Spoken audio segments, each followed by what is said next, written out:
Bienvenidos a Cine Forum Abierto. Hoy nos adentramos en las sombras de 1944 con Jack, el Destripador. Esta joya del cine negro nos lleva a un Londres envuelto en niebla, donde el suspense y el misterio se entrelazan en una historia inspirada en el legendario asesino. Este documental es un testimonio del ingenio del cine clásico de Hollywood.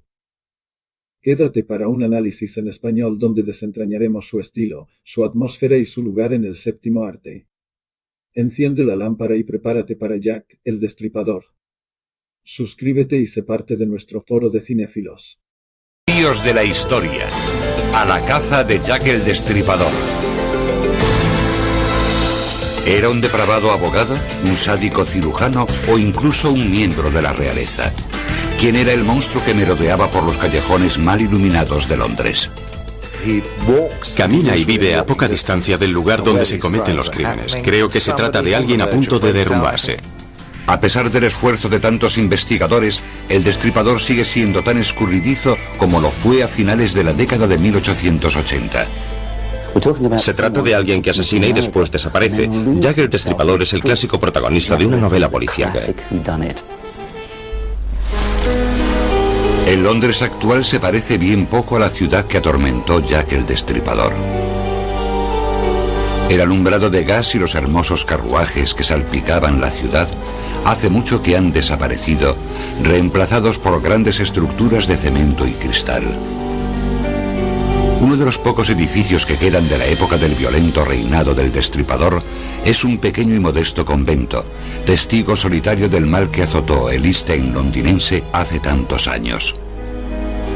En 1888, el East End londinense no es más que un gueto que ocupa una extensión de 2 kilómetros cuadrados. Las andrajosas masas que lo consideran su hogar deben luchar día a día por sobrevivir. Era el barrio bajo de la metrópolis, una zona horrible llena de tugurios y pobreza. Había judíos askenazí llegados de Rusia y Polonia y muchos inmigrantes irlandeses que habían llegado por el hambre de la patata. Era una zona ruidosa, bulliciosa, un barrio sucio y muy violento.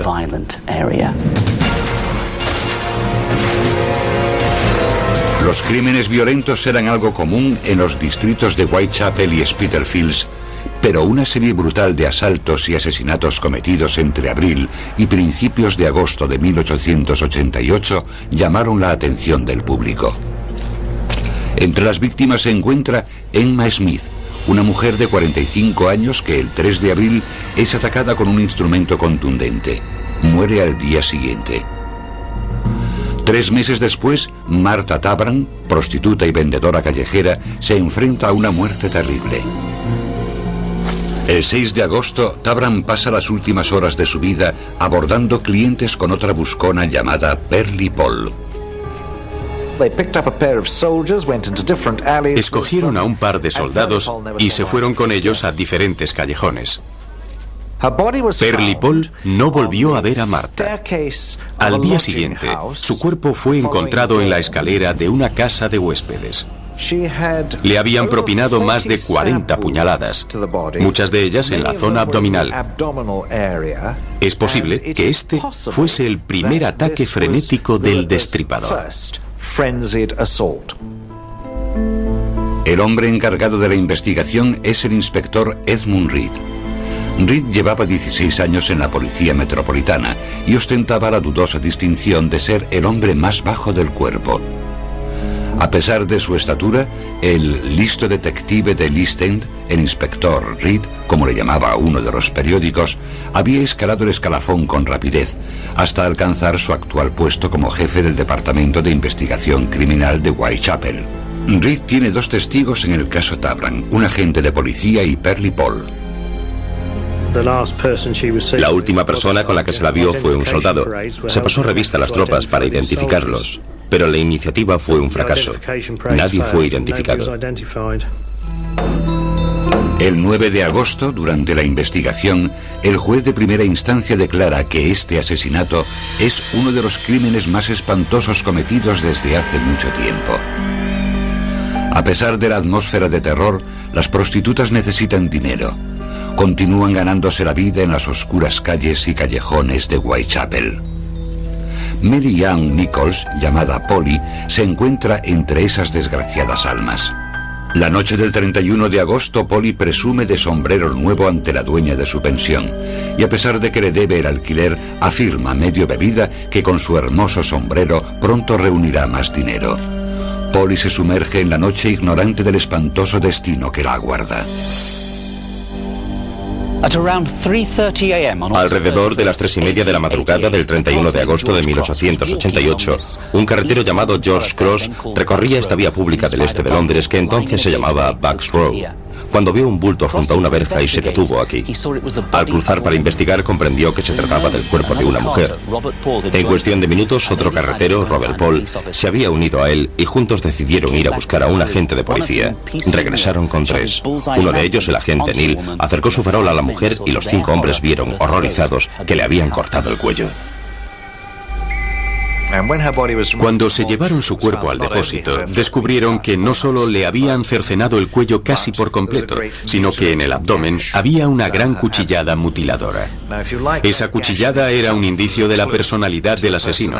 No era sencillamente alguien que quisiera robarle y cortarle el cuello. En el asesino había algo enfermizo. Todo tipo de rumores corren por Londres. Algunos ciudadanos escriben a la policía especulando con que los crímenes están siendo cometidos por el aclamado actor americano Richard Mansfield, que en ese momento está representando el papel principal del Dr. Jekyll y Mr. Hyde en un teatro del West End. A la mañana siguiente de la muerte de Polly Nichols, los titulares del Star proclaman: un asesinato repugnante, otra mujer horriblemente mutilada aparece en Whitechapel, los espantosos crímenes de un maníaco. Al día siguiente, el Star hace un seguimiento aún más sensacionalista de los crímenes de Emma Smith, Martha Tabram y Polly Nichols. En cada uno de los casos, la víctima es una mujer de costumbres ligeras. Todas las vías públicas a las que las mujeres fueron atraídas para ser macabramente apuñaladas son calles que derivan de Whitechapel Road. El hecho de que estas 3 tragedias se parezcan tanto en todos sus detalles nos convence de que son obra de algún hombre frío y astuto, obsesionado por el asesinato. Las similitudes de los crímenes no pasan desapercibidas en la policía metropolitana y se llama a Scotland Yard para que tome parte en la investigación. Allí deciden asignar el caso a uno de sus hombres más condecorados, el inspector Frederick George Aberline. Este corpulento inspector, con sus 25 años de experiencia, pronto competirá en ingenio con el asesino más infame de la historia. Come listen to a dreadful tale I'm telling. In Whitechapel 3 murders have been done. With horror many hearts they now are swelling. Those fearful deeds that now to light have come. Así comienza una canción que se escucha por todo el East End de Londres después del horrible asesinato de Polly Nichols a finales de agosto de 1888. Los 600.000 hombres, mujeres y niños que habitan el enclave más pobre de la ciudad viven en un miedo constante. Un asesino sin rostro y sin nombre recorre sus calles por la noche. Creo que lo más importante del asesinato de Polly Nichols es que la prensa y la policía de repente pensaron: se trata de un asesino en serie, y este asesinato se asoció inmediatamente con los asesinatos previos de Emma Smith y Martha Tabram, que seguramente no tenían nada que ver, pero entre la prensa existía la certeza de que andaba suelto un maníaco. L.I.P. Walter & Son de Spitalfields, un fabricante de tejidos, escribe al Home Office inglés para pedir que se ofrezca una recompensa a cambio de información que lleve al arresto del asesino. Para decepción del público, el gobierno rechaza la petición. La policía metropolitana y otras instituciones habían ofrecido recompensas en el pasado, y dicha política había caído en el desuso porque se creía que el ofrecimiento de una recompensa animaba a la gente a facilitar informaciones falsas con la esperanza de conseguir la recompensa. El inspector Frederick Aberline de Scotland Yard y el inspector Edmund Reed de la división de Whitechapel, junto con sus hombres, buscan metódicamente al asesino. La prensa examina a fondo cada uno de sus movimientos. La presión ejercida sobre la policía era terrible. En parte no tenía que ver con el cuerpo. Estaban a punto de celebrarse las primeras elecciones al Ayuntamiento de Londres y el Partido Radical tenía esperanzas de ganar en el East End. Sus líderes comprendieron que los sórdidos asesinatos cometidos en la zona les ofrecían la oportunidad de decir en los periódicos: miren qué condiciones sociales hay aquí, miren lo que hace el gobierno, nada, vote a los radicales. Los policías tienen poco tiempo para preocuparse por las maniobras políticas. Se esfuerzan por atrapar al culpable antes de que mate de nuevo. El 5 de septiembre, el Star identifica a su principal sospechoso, un haragán conocido como Leather Apron, mandil de cuero. Se produjo un revuelo relativo a alguien apodado Mandil de Cuero. Mandil de Cuero amenazaba a las prostitutas de la zona y les quitaba el dinero a punta de navaja. Un buen número de prostitutas pensaba que ese hombre bien podría ser el destripador.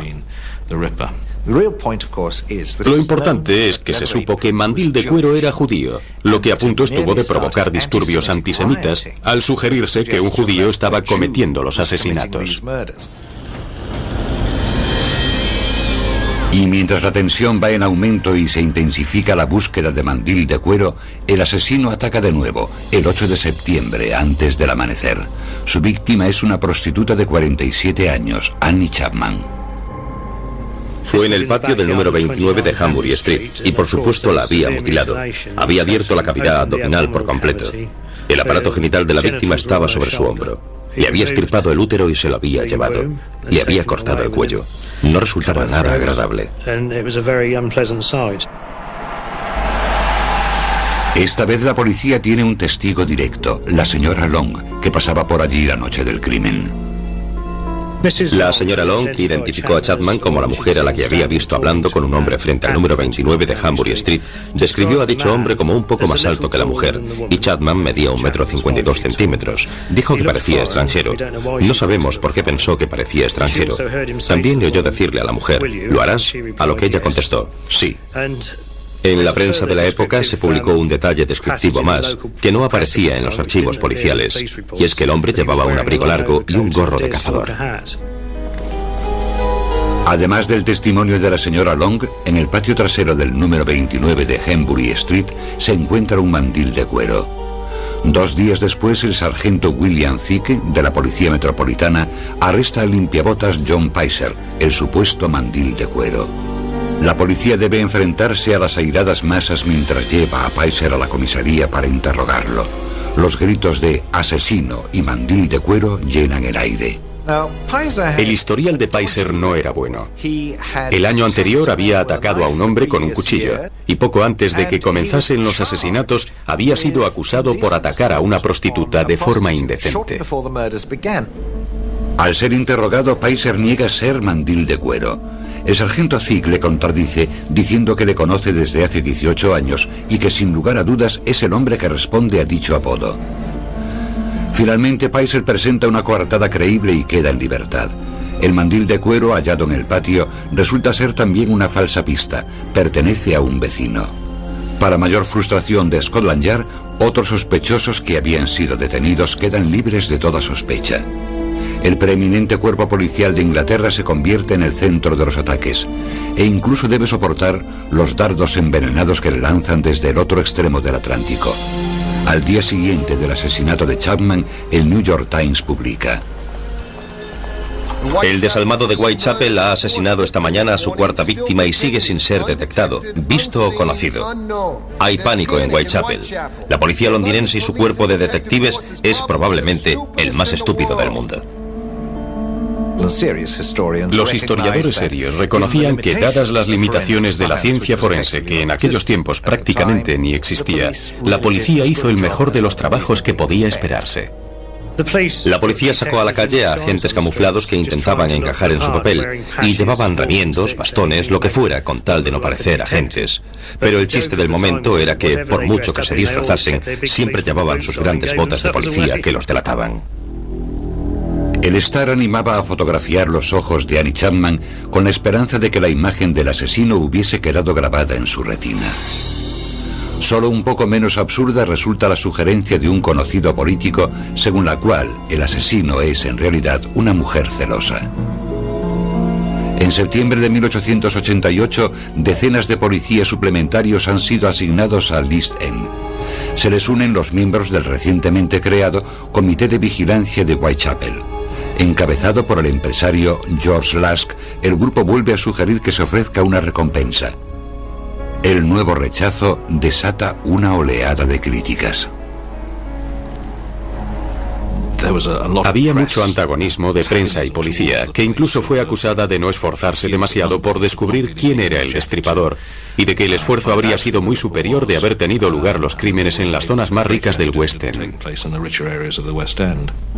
La policía continúa deteniendo a decenas de sospechosos.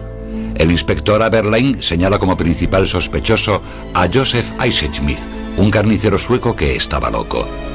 Durante la investigación del caso de Annie Chapman, el juez de primera instancia concluye que el asesino tiene experiencia quirúrgica, basándose en el grado de las mutilaciones y en el hecho de que el útero de Chapman haya desaparecido.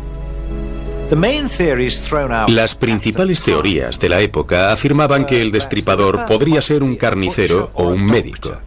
Esto se debía a que algunos de los expertos que examinaron los cuerpos creyeron que podría tener conocimientos anatómicos.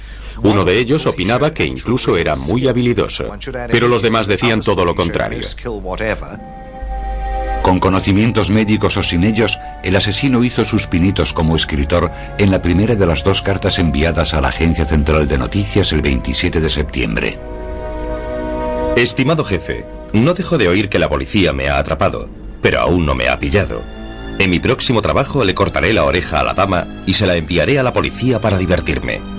Atentamente, Jack el Destripador. El malvado asesino ya tiene nombre.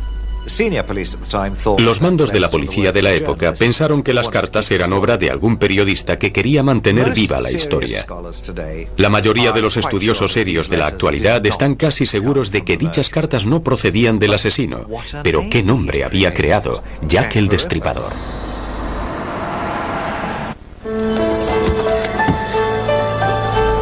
...24 de septiembre de 1888...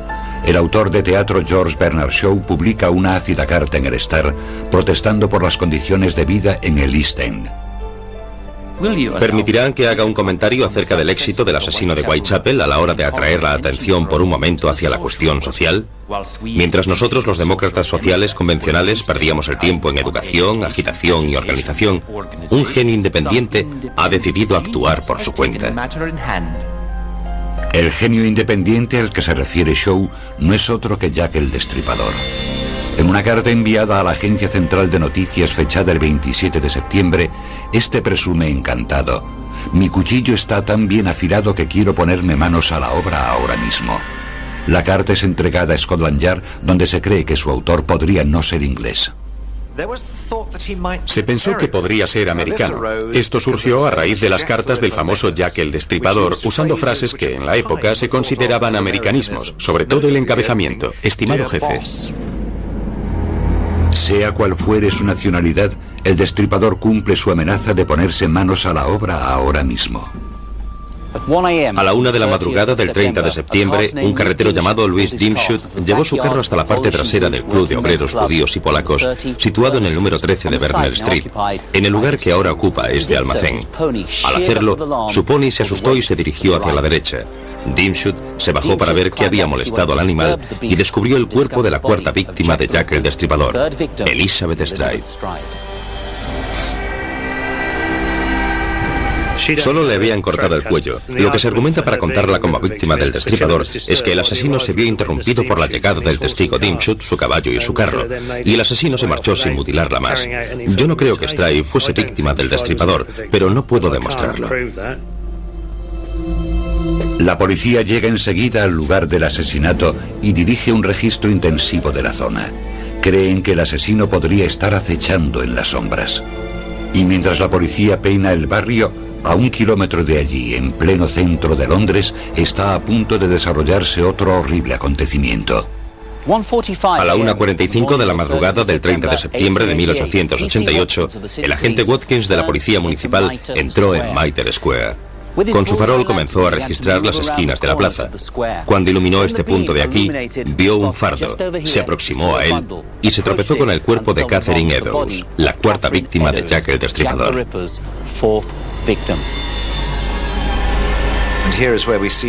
Aquí es donde le vemos coger el ritmo. Realiza una actividad post-mortem obsesiva y muy detallada al atacar la cara. Le cortó los dos ojos, le hizo cortes en forma de V en la mejilla, le arrancó la punta de la nariz. Presentaba una raja en diagonal a través de la mejilla y parte de uno de los lóbulos de las orejas había sido arrancado y descansaba en el suelo. El abdomen estaba totalmente abierto y le había sacado los intestinos. Se llevó el riñón izquierdo y el útero. Por primera vez desde que habían comenzado los crímenes, la policía encuentra pistas importantes en Guston Street, en el East End. Una es un trozo de mandil, que es importante porque era un pedazo del mandil de Catherine Eddowes. Él lo había utilizado para limpiarse las manos y estaba lleno de sangre y de restos del interior del cuerpo de la víctima. La segunda pista es un enigmático mensaje garabateado con tiza en un muro próximo. Los judíos son los que no serán culpados de nada. Creo que la explicación a la frase del muro de Goldstone Street es que se trataba de una simple pintada. Yo creo que no tenía nada que ver con el caso. No hay duda de que el mandil era de Eddowes, pero seguramente la frase ya estaba escrita en el muro desde antes. A pesar de las objeciones presentadas por la policía de la City, el comisario de la Policía Metropolitana, Sir Charles Warren, ordena que el mensaje sea borrado. Creía que cualquier cosa relacionada con los judíos y próxima a una pista auténtica del destripador podría desencadenar una revuelta antisemita que ya había amenazado con estallar cuando se supo que la policía buscaba a un judío. Aparecen varios testigos que han visto a ambas mujeres poco antes de sus muertes. Israel Schwartz, inmigrante húngaro, presencia cómo un hombre asalta a Elizabeth Stride minutos antes de ser asesinada. Schwartz llega a describir al atacante de Stride como un hombre de 1,67 de altura, ropa y pelo oscuros, un pequeño bigote marrón y gorra de visera. Mientras, en el caso de Catherine Eddowes, también hay un testigo. El hombre al que Joseph Lawindy ve con Eddowes se diferencia mucho del atildado desconocido al que hoy asociamos con Jack el Destripador. A cualquiera que se le mencione el nombre de Jack el Destripador, se le presenta la imagen de un hombre con sombrero de copa y un maletín, acechando en las sombras en busca de una inocente presa. Pero no sería ese su aspecto. Si alguien así se hubiese acercado a las prostitutas en esos momentos de pánico, habrían gritado para llamar la atención. Por las descripciones sabemos que llevaba un gorro de visera y que seguramente vestía un chaquetón de marinero y una bufanda holgada alrededor del cuello. De parecerse a alguien, sería a un marino. Se trata de alguien que asesina y después desaparece en las calles, donde habría alrededor de 10.000 personas. Para lograrlo, tiene que haber sido alguien que no se diferenciara de la multitud. ¿Cómo es capaz el destripador de cometer tan horribles mutilaciones y después escapar sin estar cubierto de sangre? El detective Edmund Reed describió más adelante la frustración de la policía y el astuto modus operandi del asesino. La posición de la sangre y del cuerpo mostraban que él le había cortado el cuello con la mano derecha, de derecha a izquierda, haciendo que la sangre saliese despedida en dirección contraria a donde él se hallaba, por lo que probablemente sus ropas no se mancharían de sangre.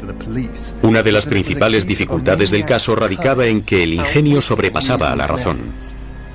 A la mañana siguiente del doble asesinato, la Agencia Central de Noticias recibe una provocadora tarjeta de Jack el Destripador. Está escrita en tinta roja y coincide con la letra de su correspondencia previa.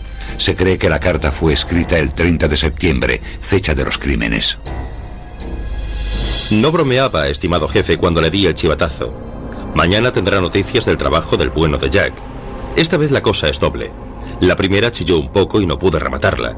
No me dio tiempo a quitarle la oreja para la policía. Gracias por retener mi última carta hasta que volví al trabajo. Jack el Destripador. El mismo día en que llega la carta, el alcalde de Londres ofrece una recompensa de 500 libras por cualquier información que lleve a la condena del asesino de Catherine Eddowes. Recibe casi 1.400 pistas. El miedo al destripador lleva a muchas prostitutas a abandonar su trabajo nocturno. Scotland Yard incrementa el número de hombres patrullando de 27 a 89. Mientras hacen su ronda, los policías están como mucho a 15 minutos de distancia unos de otros. Se publican copias de las dos cartas y se pegan sus reproducciones por todo el East End con la esperanza de que alguien reconozca la letra. El 16 de octubre, George Lask, jefe del comité de vigilancia de Whitechapel, recibe un misterioso paquete por correo. Era una pequeña caja de cartón que contenía medio riñón humano longitudinalmente dividido y una carta desde el infierno, afirmando que se trataba de la mitad del riñón que le había extirpado a una de las mujeres y que él había conservado. No iba firmada con nombre alguno, sencillamente decía: atrápenme si pueden. La única carta que, según algunos expertos de la actualidad, podría ser auténtica es la carta de Lask. Pero lo del riñón es otra de las cosas que no está muy clara. Durante mucho tiempo todos creíamos que era falso, pero no hace mucho, Nick Warren, editor de Riperana, que es cirujano, ha estudiado a fondo el informe médico de Catherine Eddowes, y existen motivos médicos para pensar que el riñón pudo haber sido de Catherine Eddowes. Mientras Lask recibe tan macabro paquete, Scotland Yard y la policía municipal detienen a más de 80 sospechosos e investigan cientos de pistas. A medida que pasan las semanas, el miedo disminuye y muchas de las más de 1.200 prostitutas regresan a sus rondas nocturnas. Este hecho le viene al pelo a tan oportunista asesino y es lamentado por el inspector jefe Henry Moore, colega de Aberline. Lo que se lo facilita tanto es que las mujeres lo guían voluntariamente al lugar donde ellas saben que hay menos posibilidades de ser interrumpidos. No tiene que esperar a que le surja una oportunidad. Ellas se la ponen en bandeja. Mary Jane Kelly no es una de esas mujeres, aunque trabaja como prostituta. La atractiva joven de 25 años recibe a sus clientes en su pensión de Miller's Court. Aún debe la renta, por lo que continúa trabajando a pesar del hecho de que un asesino anda suelto.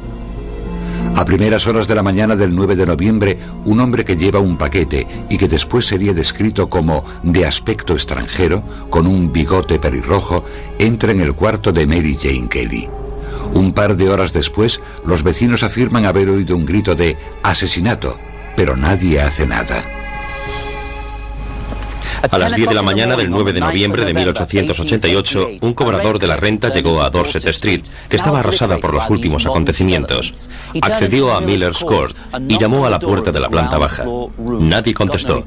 Apartó una cortina que cubría el cristal roto de una ventana y descubrió el cuerpo de Mary Kelly, la última víctima de Jack el Destripador.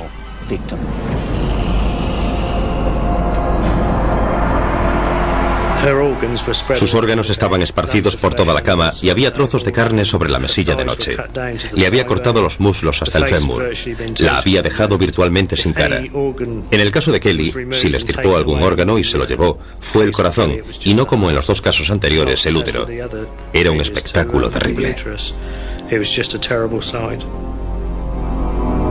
Al menos 5 mujeres han muerto a manos de Jack. Una turbada reina Victoria telegrafía al primer ministro exigiendo que se lleve a cabo alguna acción categórica. El Consejo de Ministros autoriza el perdón para cualquiera que se declare cómplice del asesino de Kelly. Mientras Scotland Yard vuelve a aumentar el número de sus patrullas de 89 a 143 hombres. Pero no basta, y además ya es tarde, porque los crímenes cesan de forma misteriosa. ¿O no? Durante un periodo de 8 meses en 1888, al menos 5 e incluso 8 asesinatos le son atribuidos a Jack el Destripador. Después del espantoso crimen de Mary Jane Kelly en noviembre de ese mismo año, la policía se refuerza para el próximo acto maligno del loco. Pero misteriosamente, los asesinatos se detienen. No existen dudas de que los asesinatos cesaran, ya sea porque el asesino murió o porque fuera arrestado, encarcelado o no pudiese moverse por algún otro motivo. También es posible que se mudase a otro lugar y sus nuevos asesinatos pasasen desapercibidos. No existen otros motivos por los que los asesinatos de este tipo dejan de cometerse.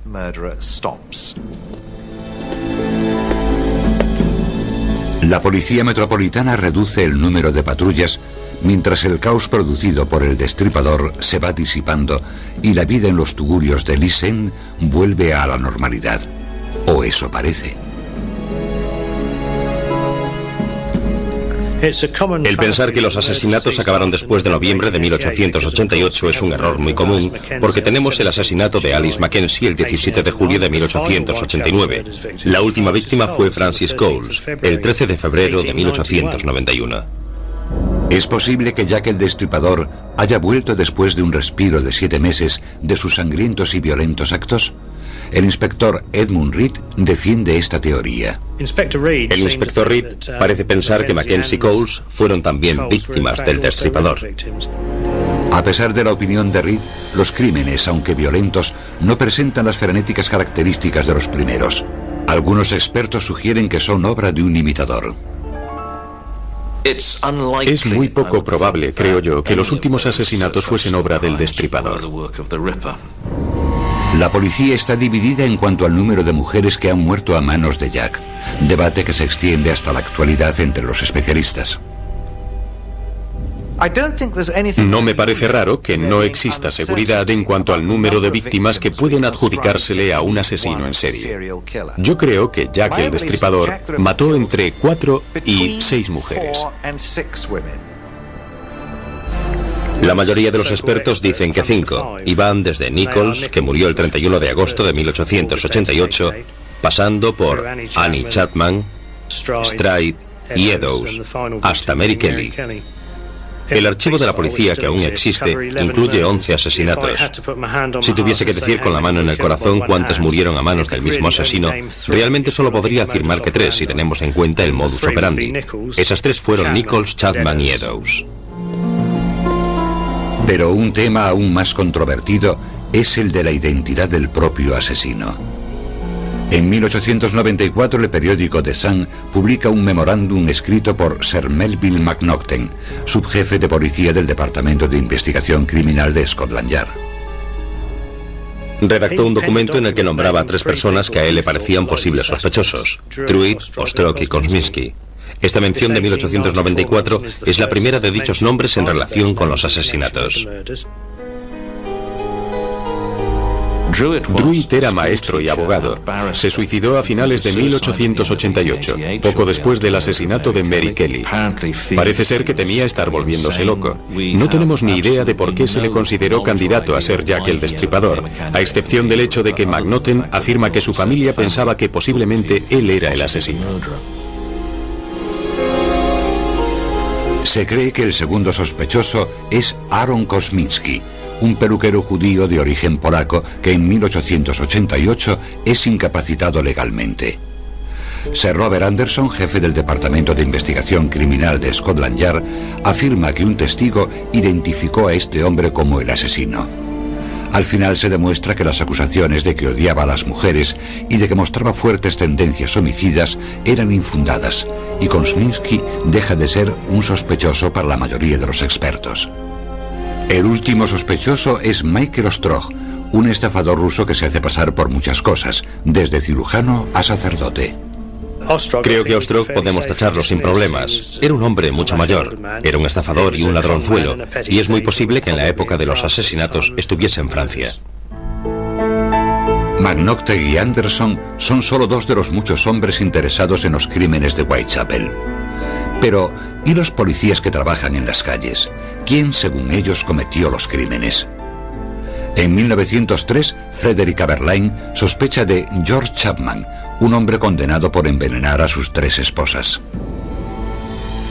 Aberline creía que si eres lo bastante malvado como para envenenar a tus esposas, también lo eres como para ser Jack el Destripador. Pero psicológicamente se trata de 2 tipos de crimen diferentes. Chapman no era Jack el Destripador. Sin embargo, Aberline también afirma que Scotland Yard sabe tan poco ahora sobre el asunto como hace 15 años. Cuando un periodista americano visita el Museo del Crimen del Scotland Yard, pregunta por qué no existen reliquias de Jack el Destripador. El policía que guía la visita le contesta: existen tantas pistas que nos lleven a la identidad de ese sujeto como las que podrían llevarnos a la identidad de un asesino que matará dentro de 100 años. Y aunque han pasado más de 100 años desde que Jack el Destripador mató a su última víctima, el caso sigue resultando atractivo para los investigadores del crimen, tanto aficionados como profesionales. Año tras año se publican libros y teorías, y cada año parece que lo hemos atrapado. Tiene que ser él, lo es, me ha convencido. Pero leemos el siguiente libro y pensamos: oh, ese también podría ser él. La caza de Jack el Destripador ya no tiene lugar en las calles del East End londinense. En lugar de eso, los hombres y mujeres que buscan su auténtica identidad pasan infinitas horas examinando miles de documentos en bibliotecas y archivos de todo el mundo. En 1993 aparece un diario que se presenta como el de Jack el Destripador. Su supuesto autor es James Maybrick, un comerciante de algodón de Liverpool que murió en 1889. Muchos expertos son convocados para certificar la autenticidad del documento. En el diario Maybrick no existe información que resulte significativa. No hay nada que nos diga algo o que nos proporcione información adicional, por lo que al principio mucha gente lo consideró una falsificación.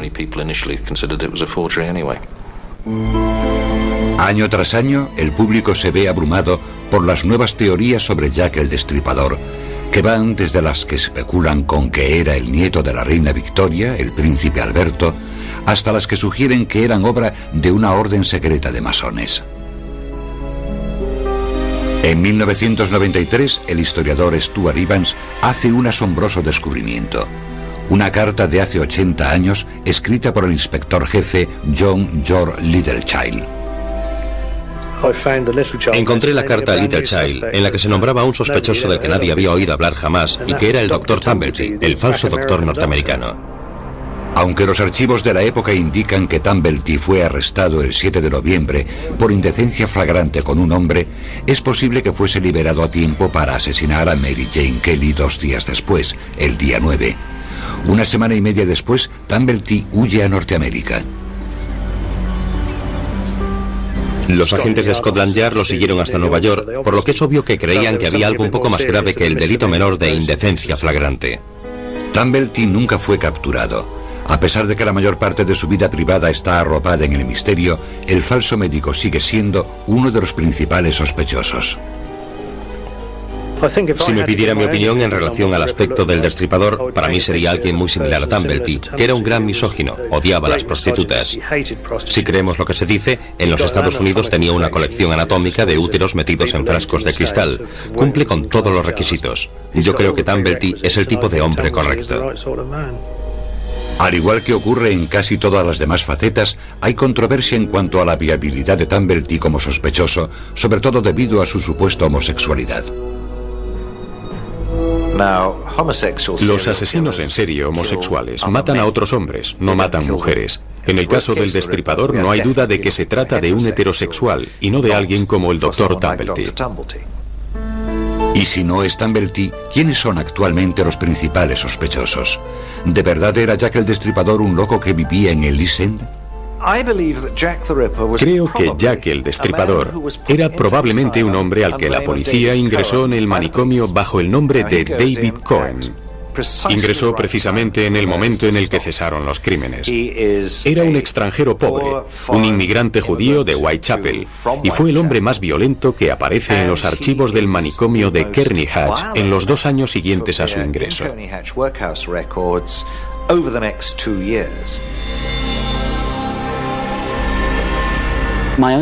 En mi opinión personal, y como dicen muchos de los agentes de policía que trabajaron en el caso, era un sencillo inmigrante judío de origen polaco que vivía en pleno barrio. La verdadera identidad de Jack el Destripador es algo que posiblemente nunca llegaremos a saber, pero tampoco podemos afirmarlo con certeza, porque en estos últimos años se ha avanzado mucho. En 1988, John Douglas, exagente y experto en perfiles de la Unidad de Ciencias del Comportamiento del FBI, intenta reconstruir la personalidad de Jack el Destripador. Cree que el Destripador mutilaba animales de niño, trabajaba como carnicero o ayudante en un depósito de cadáveres. Era paranoico y seguramente llevaba un cuchillo para protegerse. También sospecha que el Destripador vivía o trabajaba muy cerca del lugar donde cometió su primer crimen y albergaba mucho odio hacia las mujeres y las prostitutas. Desde el punto de vista psicológico, se trata de alguien que posiblemente controlaba sus emociones al principio, pero que luego se deja dominar por el ansia de sangre, por la necesidad de matar, y sin motivos, solo por el placer de matar.